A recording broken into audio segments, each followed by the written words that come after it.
Madam President and Mr. Chairman, no, Madam Chairman, fellow speakers. I'm very nervous, I have to say. I haven't speak for a really, really long time. I just wrote this today and I cannot use notes. So, and my topic is very different from Kevin's previous. Mine is not on the serious note. It's about the use of magic at war times. And I like dragon stories, I like wizards, and I love all sorts of magical stuff. And recently I came across a few books which was alternative history. So alternative history in a wartime when we can use have a special wizard on our side and we can use his magic to fight against the enemies. So in my made-up story, we battle with the French. The British has a battle with the French, and how can we use the magic? So for example, our wizard could. The British army doesn't really have hundreds and thousands of ships to go into the French harbors and threaten them. But if our wizard can wave its magic wand and create some miraculously visionary ships, which all of a sudden shows up on the French border, then they would be threatened that how Britain has all these ships all of a sudden with nowhere. But of course, these magical ships has their own flaws because they do not obey to the laws of the wind and the water. So, for example, if the wind blows from the west, and or imaginary visionary ships still have the sails to the north wind, and then the French would like scratching their heads that what is going on? This is not right.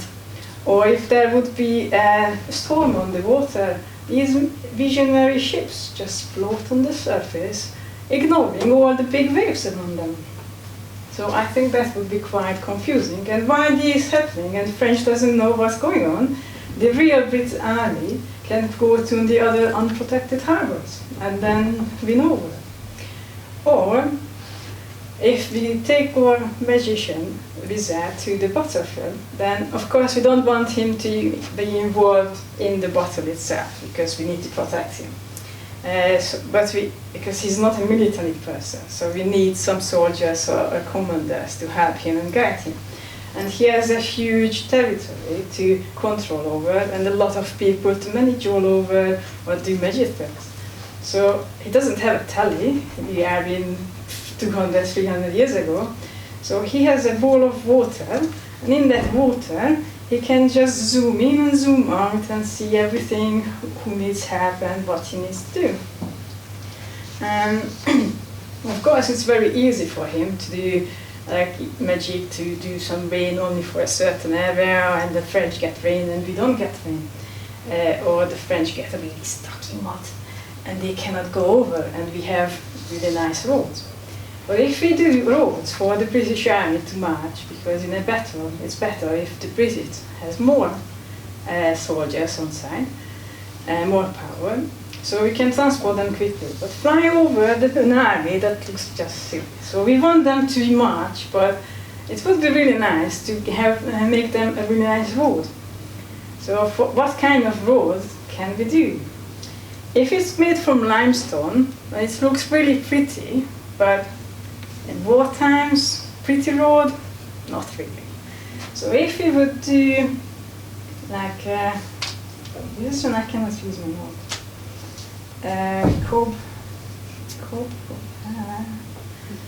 Cobblestone road, then it's too hard for the soldiers' boots, and that feet get tired. So when they get to the battlefield, then they don't have enough power in them. So that's not really good. And on a cobbled road, rolling the cannons is not very good. So again, we can have a pebbles road, but because we ask for rain for the enemy, so the pebbles get in the mud, so again, it's not very good.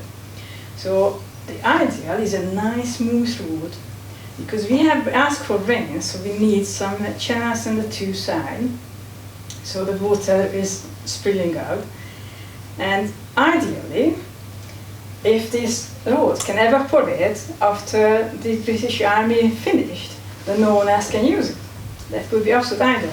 Of course, again, it could be tricky when you have multiple regiments marching and one stayed behind for whatever, had lunch for longer because they have fancy road, and then the road evaporates before the second regiment arrives because the first regiment went further.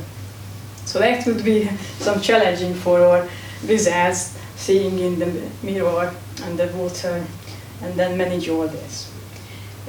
Other useful things what the wizard could do, I think, is, for example, they can change the river. So the river, the French army is marching from south to north, and they're following a river which flows that way. And if our wizards happen to change overnight which way it flows, then they get confused and they never get to the battlefield. So we would get a really good advantage.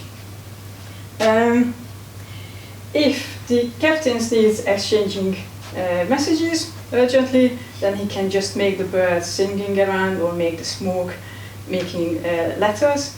But with the smoke, we have to be careful because we don't want the enemy to read the message. So that would be disaster. I think all works until we are the only one who has a wizard in our army. And that's my story.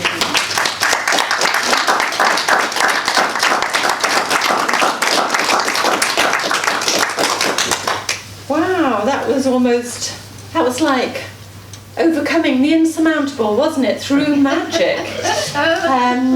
Now, I thought that was really amazing, and I can see that developing into a novel.